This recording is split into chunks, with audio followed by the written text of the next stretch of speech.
Bienvenue à ce webinaire participatif qu'ai-je heureusement perdu dans cette crise. Alain et moi, comme on vient de vous le manifester, on est super heureux de vous accueillir ce matin. On a pour intention que ce soit un moment de co-construction entre nous. Je vois qu'arrive Gaston. Je crois, Alain, que ce personnage t'est cher, donc je te cède la parole. Ce qui est intéressant avec Gaston, c'est qu'il est toujours en relation avec des figures d'autorité symboliques. Donc, je crois profondément que le changement passe par des relations avec des personnes et donc ça a une composante entre le pouvoir et l'autorité. Et le génie de Gaston Lagaffe, c'est que ça révèle en fait l'autorité des gens. L'autorité, elle est fondamentale dans le cadre du changement parce que c'est l'autorité qui permet à ce que nous prenions des rôles. Et ce n'est pas une question hiérarchique. Au fond, c'est toute personne qui désire et qui peut être actrice dans le cadre d'une organisation, eh bien, peut être leader du changement. Donc, dans ce sens, c'est révélateur. Et ça, c'est un des points c'est une de nos intentions aujourd'hui. Ce webinaire, c'est se dire, mais on ne sait pas ce qui va se passer, on ne sait pas ce qui va émerger, et c'est ça qui nous intéresse. Donc Ce que j'aime dans cette posture-là, c'est aussi que le clown, il ne voit pas les choses au travers du prisme « c'est bien, c'est mal » ou « j'ai gagné, j'ai perdu ».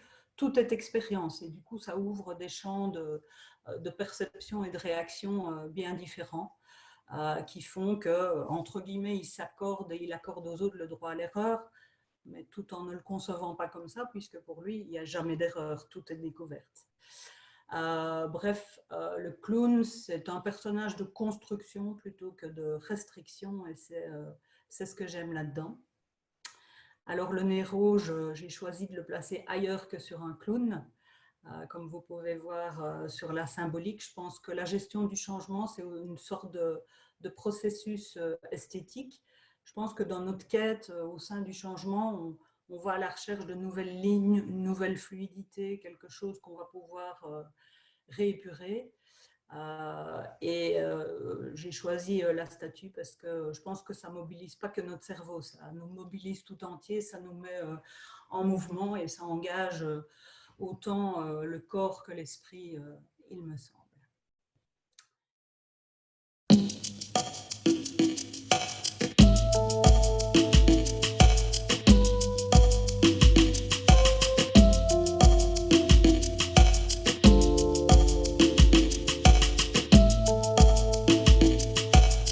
qu'est-ce qui vous motive ce matin à nous rejoindre?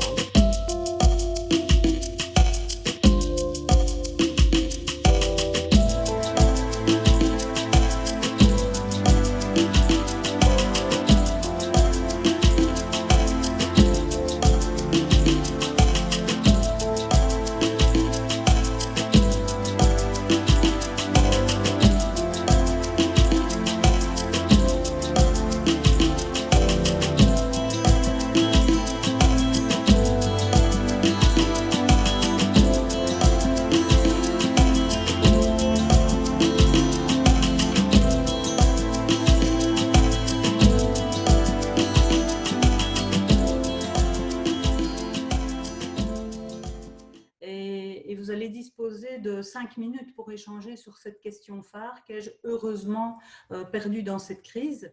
Le but, c'est au terme de ce sous-groupe que vous partagiez vos pépites.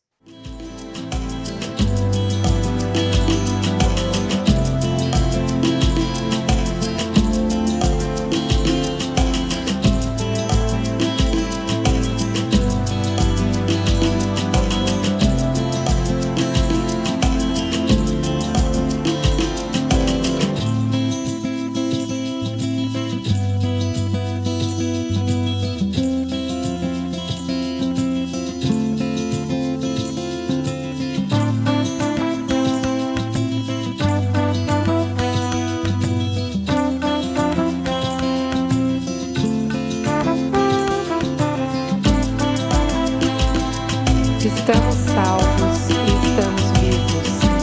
Agora não temos mais nada a perder. Nós nos tornamos imortais. Nós temos o alimento do... Anne nous dit la perception dépend aussi du secteur probablement.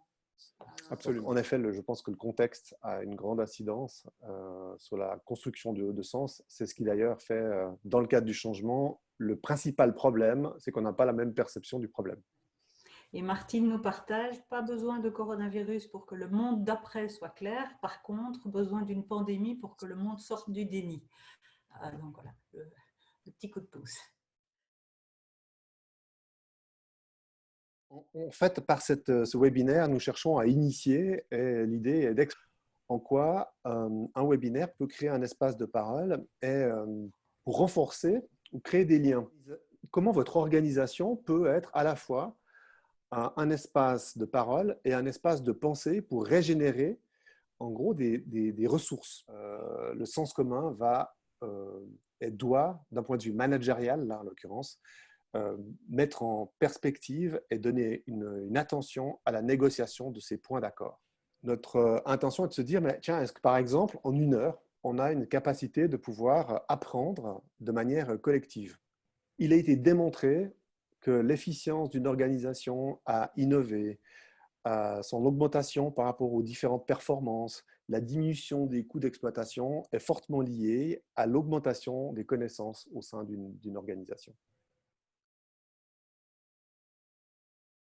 Et puis, ces différents effets de crise, selon leur dosage, ils ont un impact différent, un impact soit objectivé, soit totalement subjectif, plutôt négatif, difficilement vécu, ou plutôt positif. Et quand on considère cette matrice, en réalité, on arrive à 4 grandes questions. Les grandes questions classiques, qu'est-ce que j'ai gagné, qu'est-ce que j'ai perdu? Voilà, ça c'est notre réflexe spontané. Mais on arrive à 2 autres questions, dont la question de notre webinaire, qu'est-ce que j'ai heureusement perdu? Et son corollaire, qu'est-ce que j'ai hélas gagné dans cette histoire?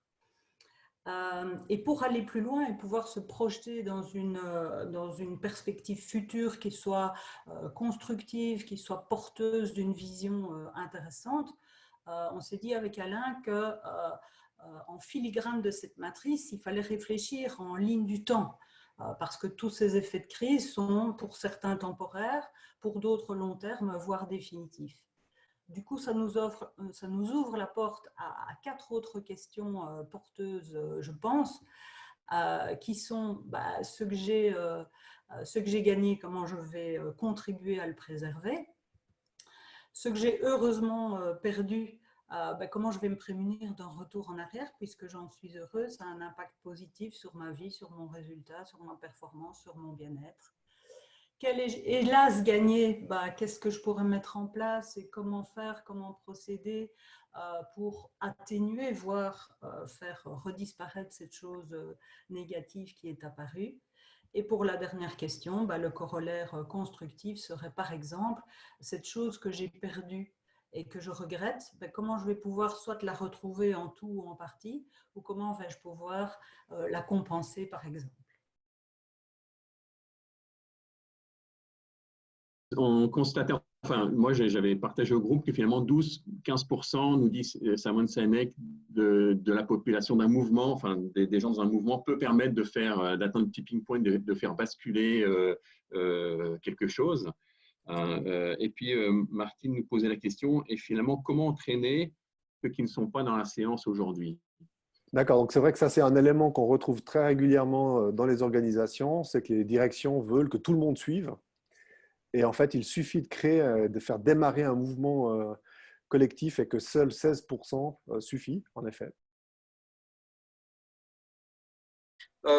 J'ai constaté, et d'ailleurs j'avais interpellé la direction de ma société, avant d'être en confinement, il était déjà possible de prendre des mesures de sécurité, etc. Et alors, tant que ce n'était pas socialement admis, c'était très difficile de lancer ce mouvement.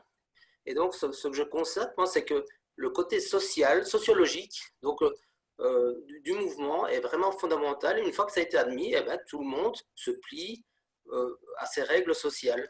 En touche, je pense à un élément qui est fondamental, et merci de cette input, c'est en gros, si on reprend le sens, c'est que les gens se conforment à quelque chose. Et pour que la conformité puisse avoir lieu, alors ça doit être explicite. Et donc, voilà le pourquoi du participatif. Tant que ce n'est pas participatif, on se soumet. c'est un gros risque. En fait, on a mis en lumière des pratiques ou des mesures qui avaient été prises dans nos sociétés respectives qui n'étaient pas forcément, qui étaient parfois un peu contraires et qui suscitaient de l'enthousiasme à certains moments. Et plutôt, Philippe, si je ne veux pas parler pour toi, mais plutôt des frustrations, je veux dire, ou des incompréhensions par rapport à certaines mesures qui avaient été prises et qui étaient peut-être trop fortes ou démesurées par rapport à la situation réelle de l'entreprise.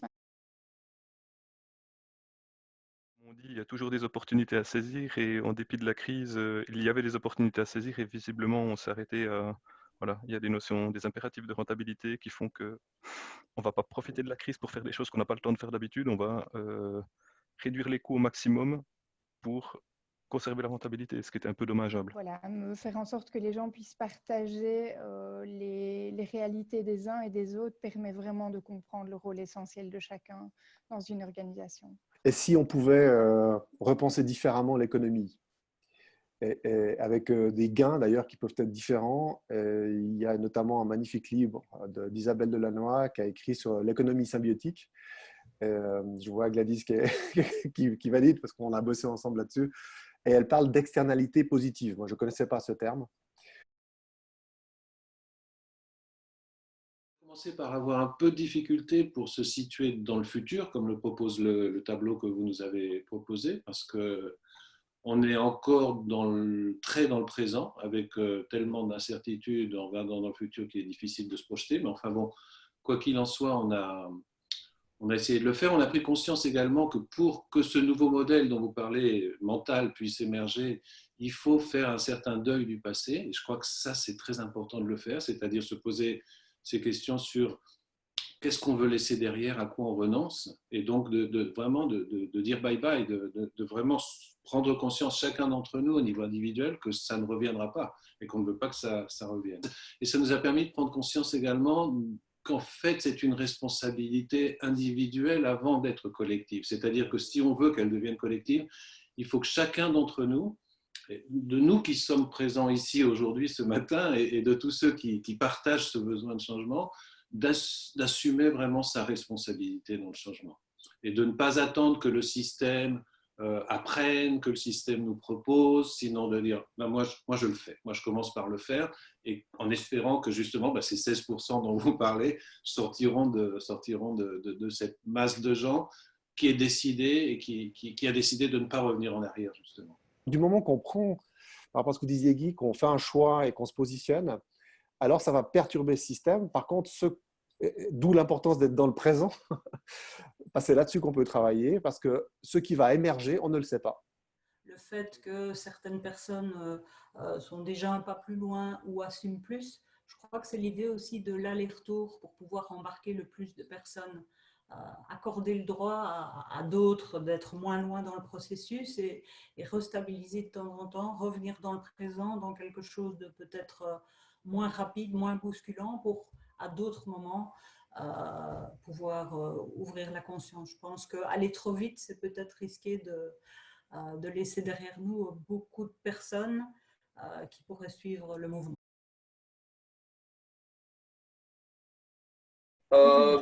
Il y a trois idées trois idées qui apparaissaient. Donc, une, c'est que les difficultés ne sont pas les mêmes pour tous les domaines et on ne voit pas les choses sous le même prisme.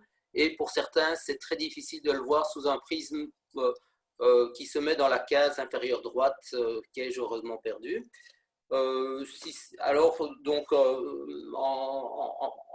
en teinte, en nuance quand même, avec si on perd quand même beaucoup de choses, il y a des marchés qui vont changer et que c'est peut-être une opportunité pour avoir un marché plus qualitatif et donc qui permettra de travailler dans de meilleures conditions.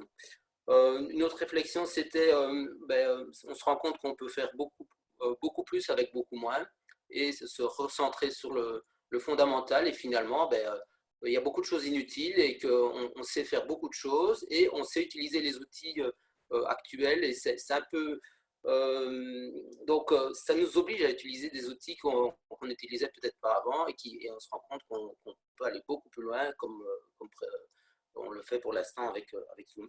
Et puis, une dernière réflexion, c'était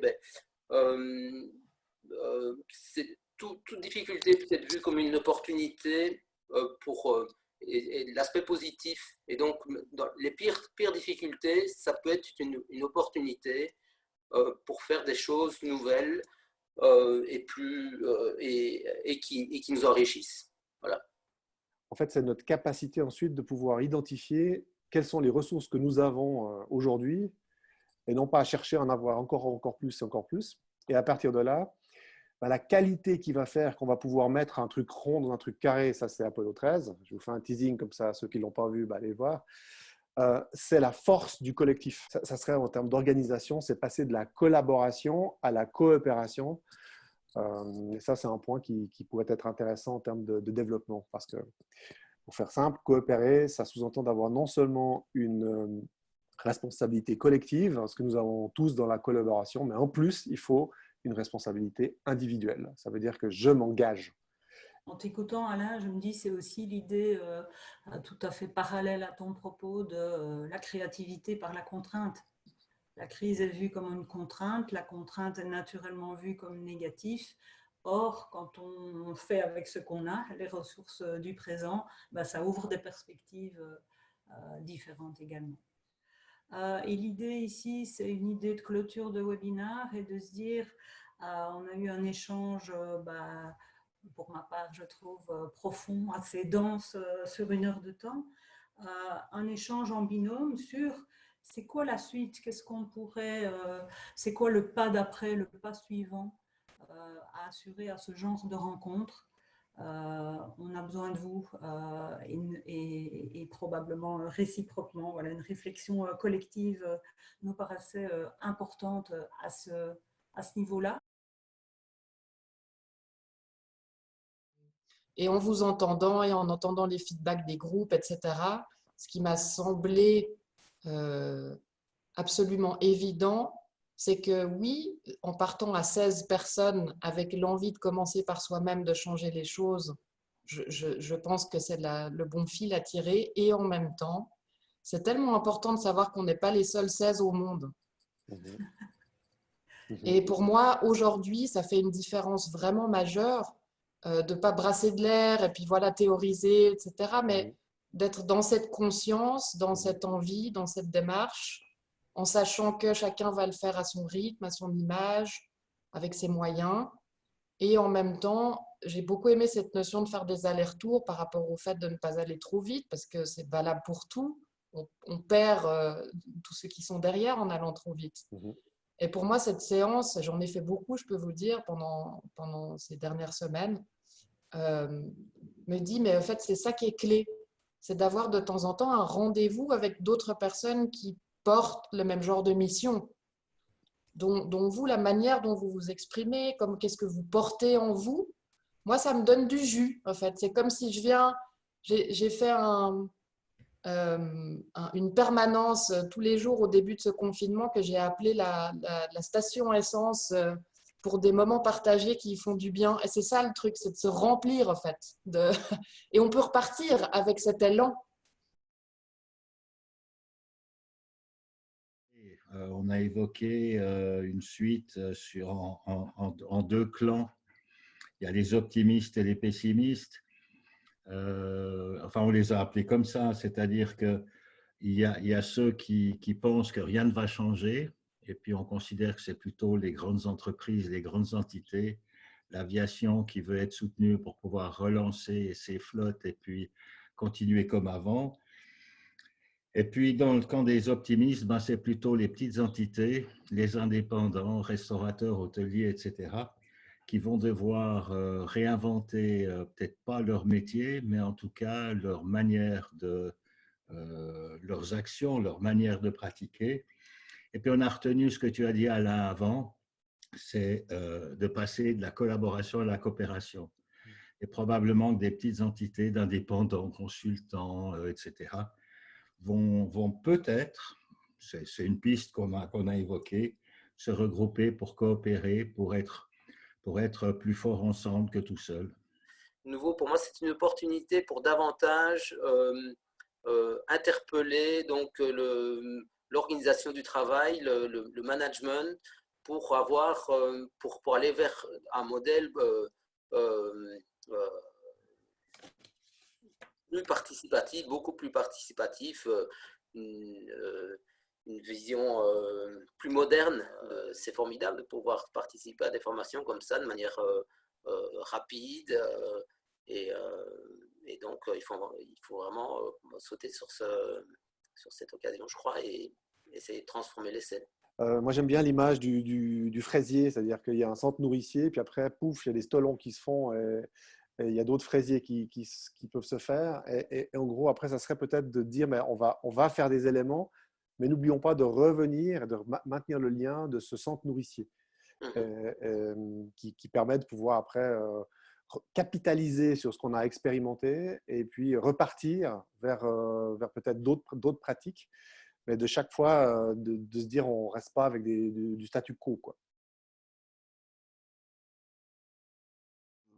Est-ce qu'on peut garder quelque part un peu comme une plateforme, c'est-à-dire un lieu où on pourrait échanger de façon un peu pérenne?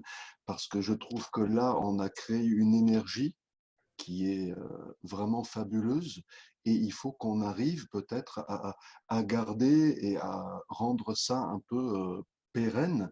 Et je trouve que peut-être qu'un aller-retour entre le face-à-face comme ça et l'écrit peut être intéressant parce qu'au fond, ce qu'on a évoqué là, c'est à la fois des changements individuels, des changements économiques, des changements sociaux, des changements psychologiques, des changements démocratiques. Enfin, c'est extraordinairement vaste et il faut peut-être arriver à Alain, tu donnais les images du fraisier, hein, c'est ça, à avoir différentes parties et puis à essayer d'enrichir un peu, mais enfin, voilà, c'est juste pour garder des traces quelque part si on veut rendre explicite ce qui est fait et diffuser. Si on reviens avec la notion de communauté, on dit pour qu'elle fonctionne, c'est qu'il faut une infrastructure. Donc, ça serait la plateforme que tu évoques d'ailleurs.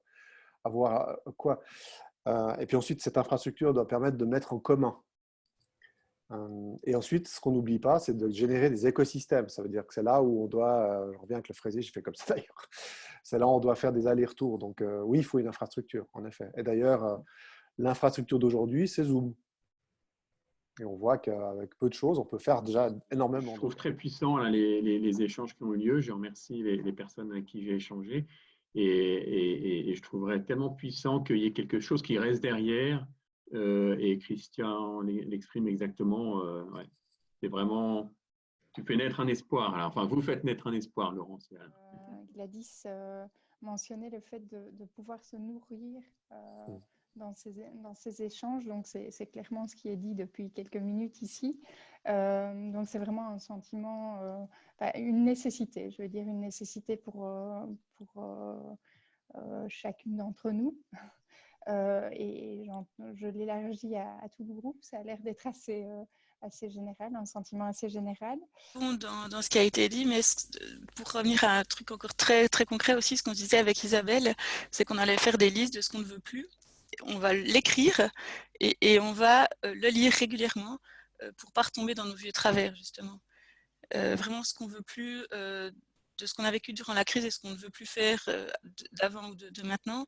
Et aussi de le partager avec nos équipes et peut-être pour générer ces écosystèmes, justement, avoir des échanges comme ça avec nos équipes et chacun au sein de l'équipe qui a vécu différemment ce confinement dira ben, nous on veut plus ça au sein de l'équipe et puis l'idée c'est d'avoir un peu un fil rouge, une charte de l'équipe. Voilà, on va ensemble progresser sur ce chemin et on ne veut plus ça, on veut faire autrement justement. Et on va penser à se le rappeler de temps à autre et s'en servir comme fil rouge. Donc, faire l'exercice d'abord individuellement et se dire vraiment, moi, Isabelle, je ne veux plus ceci, ou justement, je veux me nourrir dans ce genre d'échange. Par contre, je ne veux plus ceci ou cela, ok. Et puis faire l'exercice, comme Gladys l'a expliqué, faire l'exercice dans nos équipes respectives et s'en souvenir, se le rappeler mutuellement et se dire attention, là on retombe dans notre travers, on avait dit que ça, on n'en voulait plus. Donc, et là, ça devenait quelque chose de concret et ça rejoint un peu ce que vous avez dit, ce que tu as dit, Laurence, notamment sur, et Alain, tu l'as traduit comme faisons les choses smoothly. Donc, allons-y doucement et faisons les choses pas à pas et décidons par exemple de 3 actions ou de 3 choses qu'on ne veut plus vivre par la suite. Ça ne sert à rien de faire une liste de 15 actions parce qu'on ne s'y tiendra pas. Mais si on en prend 3 ou 4, ça semble gérable. Donc, Enfin, moi, je suis dans une démarche assez positive, tu le sais, Laurence, et donc je trouve que c'est important de formuler positivement les choses. Il ne faut pas oublier que son esprit n'entend pas les mots négatifs. Et donc, voilà, c'est juste une petite réflexion comme ça. Oui, c'est vrai. Et néanmoins, je pense que c'est aussi important de verbaliser les balises, nos nouvelles balises. Oui, mais tu peux le faire de manière, voilà, de manière négative, il y a ça. Et puis trouver sa formulation positive pour l'intégrer dans l'esprit. Voilà, s'accorder sur ce qu'on se refuse dorénavant pour négocier le point d'accord. Et je repointe ce que Isabelle et Gladys partageaient, et ça me fait écho à une conversation qu'on avait avec Alain. Je pense que dans les différentes communautés, dans les différentes organisations, il faut des garants de ces balises. Et moi, j'aime bien la posture du fou du roi, moyenâgeux, ce petit être qui a l'air comme ça, léger, marrant, cocasse, mais qui est là pour pointer là où ça fait mal, pour dire attention, vigilance, un porteur de balise, un lanceur d'alerte. Voilà, quelqu'un qui dit attention, on avait dit que, et on est en train de reglisser vers le passé. Je pense que c'est essentiel pour restabiliser un nouveau présent. Il y a différents niveaux, hein. Il y a le niveau vraiment personnel, intime et puis collaboratif, entreprise. C'est bien d'aller faire de l'écoute active au moment du déconfinement, rien que d'aller écouter l'autre, de lui permettre d'avoir un tout petit peu comment ça s'est passé pour toi, comment ça se passe. Ne serait-ce que pour entendre ses besoins émergents, parce qu'il y a des nouveaux besoins, des non négociables qui ont émergé, parce que simplement le confinement nous a fait faire des expériences intimes avec des oui, je veux absolument et des non, je ne veux pas, et des parties où c'est plus gris. Donc, je pense qu'on peut le faire autour de soi, dans sa famille. Est-ce que revenir à de l'explicite, à de l'écoute active et moi, je le propose à tous les managers dans les entreprises, clients, faites de l'écoute active au retour, allez écouter ce qui a bougé pour accueillir parce qu'il y a des choses qui ont bougé. Et l'autre chose, alors c'est beaucoup plus vaste, mais bon, parfois il faut avoir un peu comme ça, voir avec un télescope, hein, Olivier. C'est ce que j'ai proposé ici à Luxembourg. Ils ont proposé un programme, on peut proposer des idées pour le Luxembourg Recovery. Qu'est-ce qu'on fera après dans le pays? Moi, je pense qu'il y a un mindset qui me dérangeait déjà pas mal et sur lequel on peut peut-être nous, tout petitement travailler, c'est l'attraction et la rétention des talents. Et si on abolissait ça? Et si on était plutôt sur la mutualisation des talents et que chacun fasse grandir ses talents dans les entreprises et que l'entreprise devienne apprenante et bienveillante et qu'on accepte que les talents s'en aillent se fertiliser ailleurs, comme le compagnonnage du Moyen-Âge, et qu'ils reviennent quand ils veulent, et que toutes les entreprises se fédèrent autour de cette idée. On n'est pas là pour proposer le plus d'argent possible et le retenir le plus longtemps possible, mais on est juste là pour tous ensemble monter de niveau, de conscience, se réinventer, compétences. Alors évidemment, c'est complètement idéal, hein, soyons clairs. Bon, c'est pas grave, il en faut. Voilà. Donc de la petite, voilà, du côté très intime, à laisser écouter soit l'autre et puis peut-être proposer aux entreprises de passer à une autre mesure, quoi. Je ne pense pas que ce soit utopique, je pense que c'est ambitieux. Merci Laurence. Cette manière-là démocratique, c'est de faire que les individus adhèrent aux normes collectives et que les normes collectives changent en raison des comportements des individus. C'est cet aller-retour. Et au fond, c'est de ça qu'on parle depuis le début. Hein. Mais après, c'est un grand chapeau dans lequel on peut mettre un peu tout ce qu'on veut aussi. Nous, notre option, c'était de se dire, voilà, nous ne savions pas ce qui allait émerger, donc merci infiniment pour cette qualité de connexion, tous ces éléments qui, comme ça a été dit, en peu de temps. Comme dans l'innovation, d'abord on explore, puis ensuite il faut exploiter. Il faut en faire quelque chose, quoi. Et donc, ça, c'est notre intention, en tout cas. Bah, c'est le moment de se dire merci et de se dire au revoir. Et avec Alain, on avait envie, en fait, d'expérimenter un au revoir co-construit, de sorte qu'on se quitte sur une énergie plutôt que sur simplement un mot. Et la proposition est la suivante. Je vous propose de chacun choisir une tonalité, de choisir un rythme et d'y coller le mot « bye ». Alors, je vais me lancer. Je vais par exemple faire « bye », « bye », « bye », « bye ». Et progressivement, vous vous rajoutez avec votre « bye » à vous. Et ça va créer quelque chose. Alors, artistiquement, rien n'est garanti. Mais énergétiquement, c'est sûr, ça va créer quelque chose. Je propose qu'on savoure ce bye-bye quelques secondes. Et puis, on se dit au revoir. À bientôt, on l'espère, Alain et moi. Et grand merci pour cet échange très, très inspirant. Il faut activer vos micros.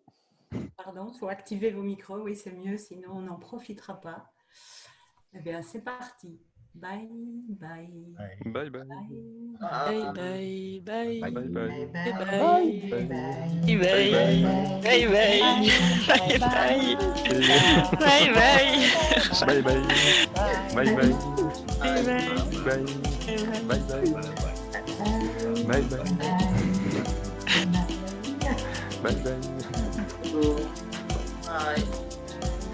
Bye. Bye.